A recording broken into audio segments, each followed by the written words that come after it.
In the arena of American power, the White House and the Federal Reserve are heavyweight rivals, each vying for control of the economy. In one corner, the president seeks rapid growth and low unemployment, results voters can feel before the next election. In the other, the Federal Reserve stands apart, focused on long-term stability, keeping inflation in check and employment steady. The president wields fiscal policy, spending and taxes, while the Fed manages monetary policy, like interest rates. Sometimes they work in sync, steering the economy through crisis with a unified strategy, but more often their interests diverge. A president facing re-election may push for lower interest rates to boost the economy, risking inflation. The Fed, wary of long-term consequences, may resist, prioritizing stability over short-term gains. This tension often leads to public clashes, with the president criticizing the Fed and the Fed defending its independence. Their relationship is a delicate dance, sometimes a partnership, sometimes a power struggle. The stakes are high. Their decisions ripple through every corner of American life. When aligned, they can stabilize the nation. When at odds, uncertainty reigns. The ongoing struggle between these two institutions defines modern economic policy.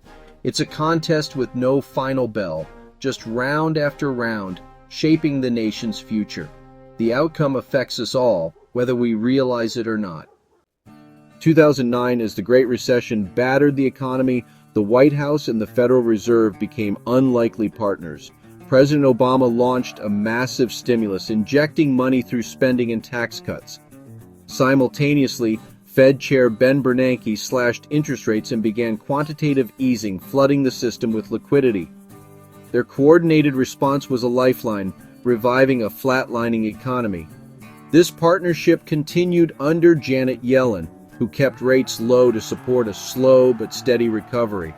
The White House and the Fed shared a goal: ensure the recovery reached Main Street, not just Wall Street.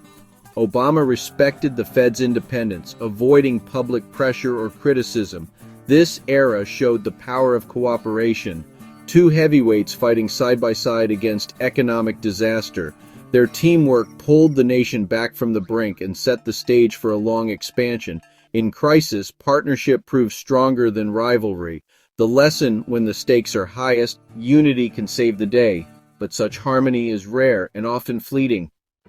The dynamic changed with President Trump. Trump wanted rapid growth and saw the Fed as a tool for his agenda, not an independent partner. When Fed Chair Jerome Powell raised interest rates in 2018 to prevent overheating, Trump launched a public campaign against him. He called the Fed crazy and pressured Powell to cut rates, breaking with decades of presidential restraint. This unprecedented pressure created uncertainty and tested the Fed's independence. Powell stood firm, insisting the Fed would remain apolitical and data-driven. Then the COVID-19 pandemic hit, forcing a truce. The White House and Fed acted together. Trump signed massive relief bills, while Powell slashed rates and launched new stimulus. Crisis forced cooperation, but the underlying tension remained. Even bitter rivals can unite when disaster strikes. But as soon as the crisis faded, old conflicts resurfaced. The struggle for control was far from over. Despite the COVID-19 pandemic, Biden-Harris inherited an economy with a low 1.4% inflation rate from President Trump. But with their reckless government spending, inflation surged to a high of 9.1%. He reappointed Powell as Fed chair, signaling stability and respect for the Fed's independence.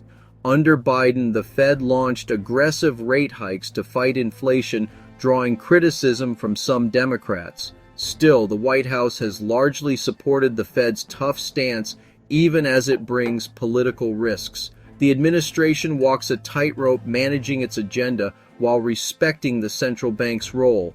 Looking ahead, a possible Trump return could reignite conflict as he's vowed to challenge the Fed's independence.